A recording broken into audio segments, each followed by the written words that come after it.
फूलों की माला के साथ आदरणीय मोहन यादव जी और देवीर सिंह जी का स्वागत कार्यकर्ताओं के द्वारा किया जा रहा है। बहुत बहुत धन्यवाद सभी कार्यकर्ताओं का।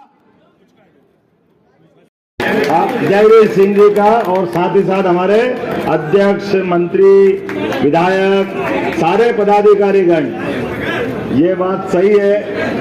मैं अपनी तरफ से विलंब से आने की क्षमा चाहता हूं। मैंने कोशिश बहुत की, लेकिन जैसे कि हमको मालूम है नामांकन का तीसरे चरण का काम चालू हुआ है और मध्य प्रदेश के अंदर भी मेरी जवाबदारी है। कल संकल्प पत्र का विमोचन हुआ माननीय मोदी जी के द्वारा।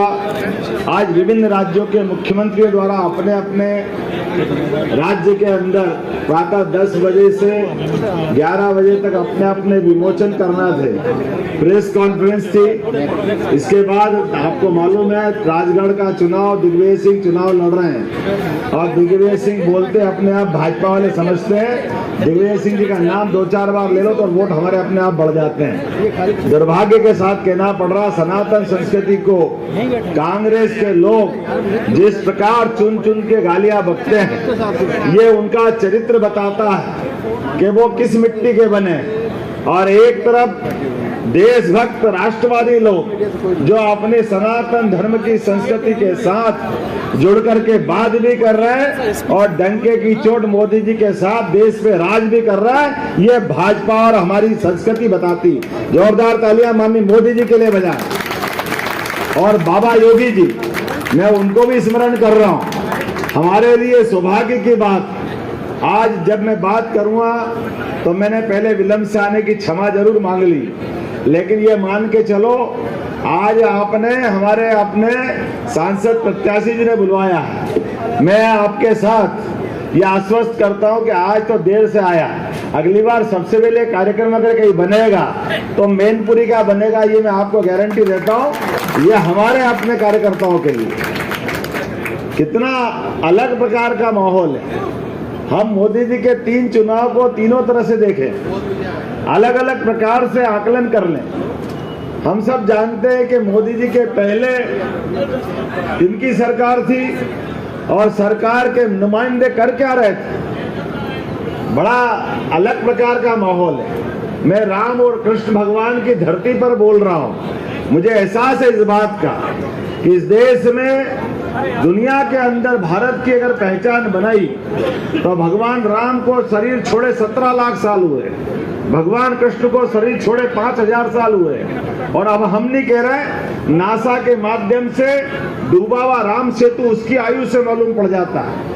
भगवान कृष्ण की भेंट द्वारका की जो आयु डूबी हुई हम सब जानते हैं, और डूबी भेंट द्वारका की आयु निकाल करके कोई देख सकता है कि जो हम कह रहे हैं ये कपोल कल्पित नहीं है। भगवान राम और भगवान कृष्ण जिस धरती से निकले हैं और जिनके माध्यम से पूरे दुनिया में भारत की पहचान एक अलग रूप में स्थापित हुई, कोई अपने मानव जीवन में रहते रहते किस प्रकार का उदात्त जीवन जी सकते हैं, ये केवल 2 नाम, बाकी तो 33 करोड़ देवी देवता है।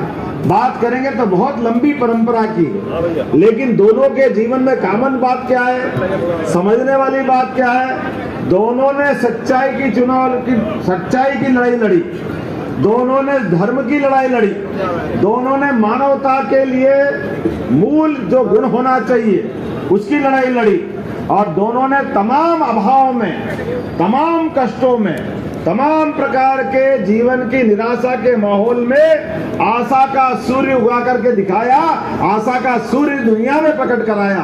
हम इसलिए सनातन धर्म की जय जयकार करते हैं बेला में, क्योंकि अब तो मोदी जी का तीसरा कार्यकाल परवान चढ़ रहा है धीरे धीरे।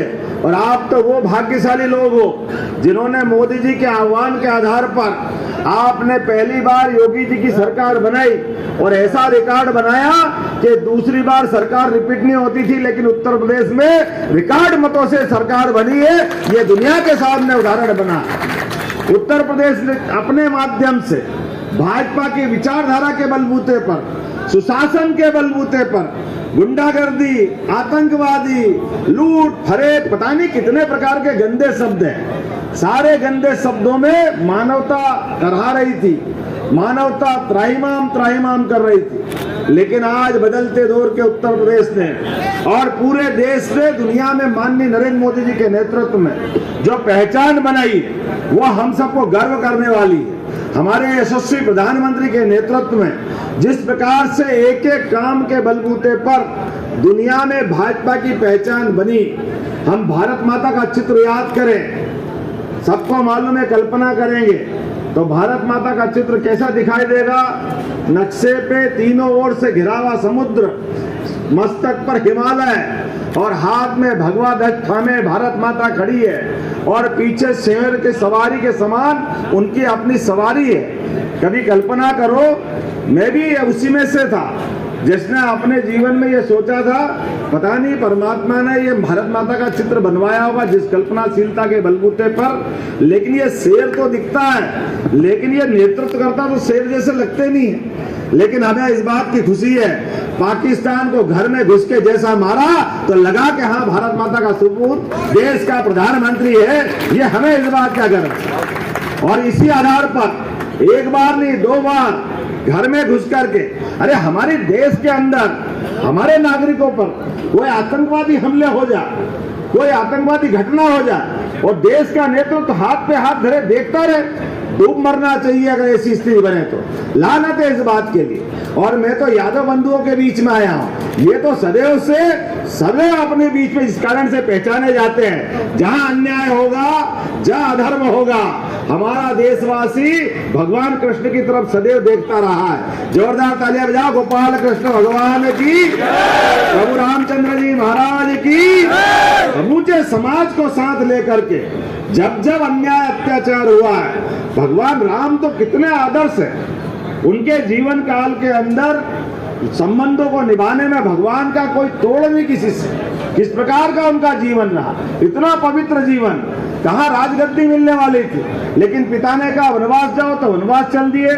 भाई आगे बढ़े तो भाई से भाई का संबंध क्या होना चाहिए, लक्ष्मण जी से सीखो। पति पत्नी का संबंध कैसा होना चाहिए, भगवान राम और सीता से सीखा जाता है। इसलिए तो राम राज्य की बात करते हैं। और राम जी का जीवन भी 11 साल पंचमणि के हमको मालूम है आगे बढ़ करके जिस प्रकार से चित्रकूट में जीवन जिया है, और लगा के कठिनाई के दौर में भी जो उपलब्ध संसाधन है उस संसाधन के बलबूते पर, जिसकी लंका सोने की थी, जिसका घमंड 7वें आसमान पे चलता था, जिसका दिमाग एक नहीं 10-10 दिमाग बना करके अपनी कौन सी सत्ता चलाता मालूम नहीं, लेकिन ऐसे घमंडी रावण को घर में जाकर के अपने आदिवासी वनवासी हनुमान जी और सुग्रीव की सेना कौन कौन थे बताने की जरूरत नहीं, लेकिन सारे समाज को साथ लेकर के उस घमंडी का घमंड तोड़ने का काम भगवान राम ने किया है। हम उस आदर्श को मानने वाले लोग हैं जो जय जय श्री राम ऐसे ही नहीं करते। जीवन में सुबह शुरुआत होती राम राम से, किसी को प्रेम से बोलना तो जय श्री राम। हमको लगता है कि जय श्री राम बोलो तो हमने कुछ पा लिया। और भगवान राम की वो इतनी अलग अलग प्रकार की आदर्श घटना है, और दुर्भाग्य के साथ कहना पड़ रहा है आजादी के बाद ही कांग्रेस के लोगों ने इस देश के साथ अन्याय किया। आप बताइए 1000 साल पहले मोहम्मद गजनवी ने जो सोमनाथ का मंदिर तोड़ा था, उस सोमनाथ के मंदिर तोड़े को अगर दोबारा बनाने का निर्णय किया तो जोरदार ताली बजाओ। सरदार वल्लभ भाई पटेल ने वो भगवान का मंदिर बनवा करके इस अपने देश का स्वाभिमान जागृत करने का प्रयास किया। उसके उल्टे कांग्रेस और नेहरू परिवार ने तब से अड़ंगे लगाना चालू किए। अयोध्या के किनारे भगवान राम पैदा नहीं हुए तो कहां पैदा होंगे। 70 साल तक भगवान अपने मंदिर में अपने घर में प्रवेश करने के लिए तरसते रहे। और दुर्भाग्य के साथ कहना पड़ रहा है, जाने अनजाने मैं जहां हूं उनसे भी गलतियां हुई। भगवान के भगवान राम के मामले में अड़ंगे लगाना ये किसी दृष्टि से उचित नहीं मानता हूं। और मैं इस बात के लिए जानता हूं परमात्मा की दया से जब सुप्रीम कोर्ट का फैसला हो गया, इसके बाद क्या बचा था। लेकिन सुप्रीम कोर्ट के फैसले के बाद भी ये घमंडिया गठबंधन और इनके सारे लोग आज भी भगवान राम के अस्तित्व पे प्रश्न खड़ा करते हैं, ये सनातन संस्कृति पे प्रश्न खड़ा करते हैं। और हमने मोदी जी के दूसरे कार्यकाल में देखा, पहले कार्यकाल में उनने, हमको मालूम है, पाकिस्तान को ठिकाने लगाया, पाकिस्तान के आतंकवादी घटनाओं को रोकने का प्रयास किया। दूसरे कार्यकाल में भगवान राम के मंदिर का, धारा 370 का जितने उलझे सुलझे प्रश्न थे सबका उत्तर ढूंढने का प्रयास उन्होंने किया। इसलिए पूरा देश लालायित है। और अपने लोग तो अब होना ही चाहिए, क्योंकि अब मुद्दा ही राधे राधे का है। किनका है? बोलो गोपाल कृष्ण भगवान की। अब कई सारे लोग कहते हैं हम भी राम जी के हैं, हम जी राम जी के। भैया हमने कहा तुमको तो बुलाया, तुम तो आराम कर रहे थे, तुम तो आए नहीं, जाने क्या क्या कर रहे थे। लेकिन चलो कोई बात नहीं, राम जी का निकल गया, अब गोपाल जी का आगे है, क्या परेशानी है। अब आप डंके की चोट बोलो कि हाँ मथुरा में भगवान राम का मंदिर बनना चाहिए, वो ढंग से तो आना चाहिए ना। आप नहीं आओगे, वोट की फसल काटना चाहोगे, ये वोट की फसल देने वाले नहीं है। भारत के लोग जग गए, मैं भी आपके इसमें से आता हूं। हमारे परिवार में भी कोई सांसद नहीं, कोई विधायक नहीं, कोई मंत्री नहीं, ये केवल फैले हुए कीचड़ में कमल खिलाने वाली पार्टी है। किसी को भी मौका दे, मंत्री बनाए, मुख्यमंत्री बनाए, प्रधानमंत्री बनाए, ये केवल भाजपा कर सकती है। मुझे इस बात को कहने में कोई गुरेज नहीं। एकमात्र पार्टी भारतीय जनता पार्टी जो हर किसी को मौका देती है। हमारे बीच में कोई इस तरह का भाव नहीं है, कोई कांग्रेस नहीं, कोई बीजेपी नहीं, लेकिन जो राष्ट्रवादी भाव की बात करेगा हमारे उसके साथ चलना पड़ेगा। और मुझे इस बात की प्रसन्नता है, यशस्वी नरेंद्र मोदी जी के नेतृत्व में जिस प्रकार से भाजपा चल रही है, भाजपा ने अपने सभी क्षेत्रों में एक के बाद विकास के नए कीर्तिमान बनाए। आज सांस्कृतिक अनुष्ठान का पर्व चल रहा है। लोग अयोध्या अयोध्या कहते रहे, अयोध्या में तो मंदिर बनाया ही बनाया, अयोध्या से अरब में भी मंदिर बनवा दिया। यह नरेंद्र मोदी की अपनी अपनी क्षमता, ये धाक और साख। कि हमारे अपने देवी देवता दुनिया में कहीं भी हो, उनका मान सम्मान क्यों नहीं मिलना चाहिए, उनको क्यों सम्मान के साथ नहीं देखना चाहिए। अरे हम किसी का अपमान नहीं करना चाहते, लेकिन अपने सम्मान का तो ध्यान रखेंगे। वोटों के कारण से केवल हिंदू समाज को लज्जित कर दे, ये नहीं हो सकता। इस बात का विरोध करने के लिए सदैव भाजपा के लोग सबसे आगे रहते हैं। और इसी कारण से जितनी गाली बकना हो, जो कहना हो कह दीजिए, लेकिन हमारी पार्टी और हमारे पार्टी के नेताओं को इसलिए फर्क नहीं पड़ता कि जनता आपको जानती है, जनता आपकी हैसियत समझ गई है, जनता आपकी सारी कलाई खोल करके अपने आप में देख चुकी है कि आपको हम सरकार में बिठाते हैं। आपके रहते रहते हिंदू मुस्लिम दंगे होते हैं, कर्फ्यू लगते हैं, तमाम प्रकार की आतंकवादी घटना होती है। नरेंद्र मोदी जी के नेतृत्व में 10 साल के अंदर पूरे देश में क्यों दंगे नहीं हो रहे? 10 साल के अंदर क्यों भारत आगे बढ़ रहा है? वित्त व्यवस्था से लेकर सारे क्षेत्रों में आगे बढ़ रहे हैं। और अभी मेरी तो सरकार को ज्यादा टाइम नहीं हुए, लेकिन 3 महीने से भी कम समय में जिस प्रकार से मध्य प्रदेश में मोदी जी के आह्वान पे सरकार बनी है, हमारी सरकार ने निर्णय किए कि भगवान राम का तो धाम बन ही चुका है, अयोध्या का आनंद हुआ है, उज्जैन में बाबा महाकाल का महालोक बन करके आनंद दे रहा है। लेकिन भगवान राम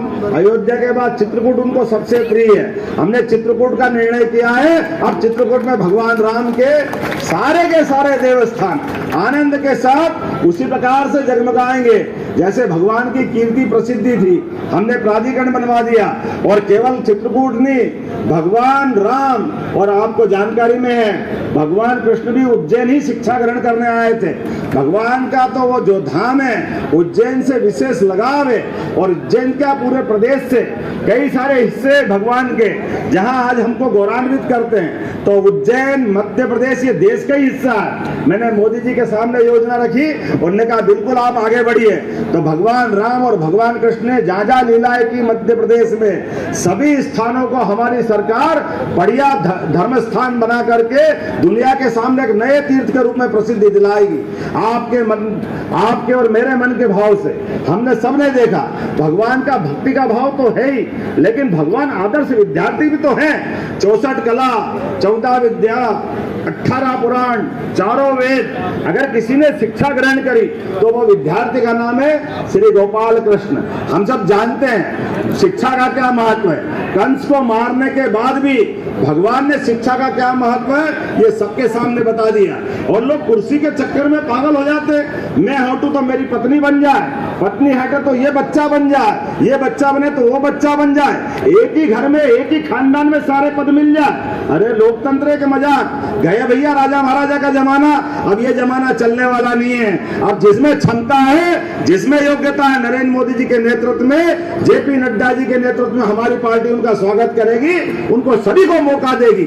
मेरी अपनी ओर से, क्योंकि आज तो थोड़ी समय की कमी है, मेरी अपनी ओर से, चूंकि टाइम हो गया, बार बार पर्ची मेरे पास आ रही है, लेकिन आज अपने भावी सांसद के लिए पूरा देश मोदीमय हुआ है, पूरा देश आपका आह्वान कर रहा है, क्योंकि आपके लिए नहीं, ये भारत में सरकार बनना बनाना स्वामी विवेकानंद की इस घोषणा के लिए जरूरी है, जिनने कहा कि 21वीं शताब्दी भारत की होगी, और भारत की शताब्दी होगी तो भारत दुनिया का नेतृत्व करेगा, दुनिया का नंबर 1 देश बनेगा भारत। और नंबर 1 देश में हमको कितना अच्छा लगता है कि कोई विदेशी मेहमान आए तो भगवान की वो गीता जो अपने मुखारविंद से दी थी, उनने अपनी गीता को अमेरिका राष्ट्रपति और उसके हाथ में रखते हैं। गया जमाना जब ताजमहल पकड़ाते थे, अरे जब ताजमहल हो, बाकी चीजें हो, लेकिन रामायण और गीता की बराबरी हो सकती है क्या?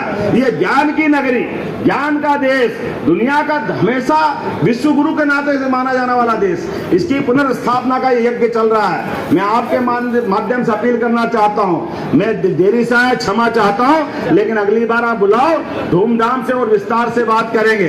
तो मेरे साथ सब तैयार हो जाओ, हाथ की मुट्ठी बांध करके खड़े हो जाओ, और हम एक एक कार्यकर्ता जब तक आखिरी वोट नहीं डल जाए तब तक शांति से नहीं बैठेंगे। बोलो सब तैयार है? इधर से भी बोलो सब तैयार है?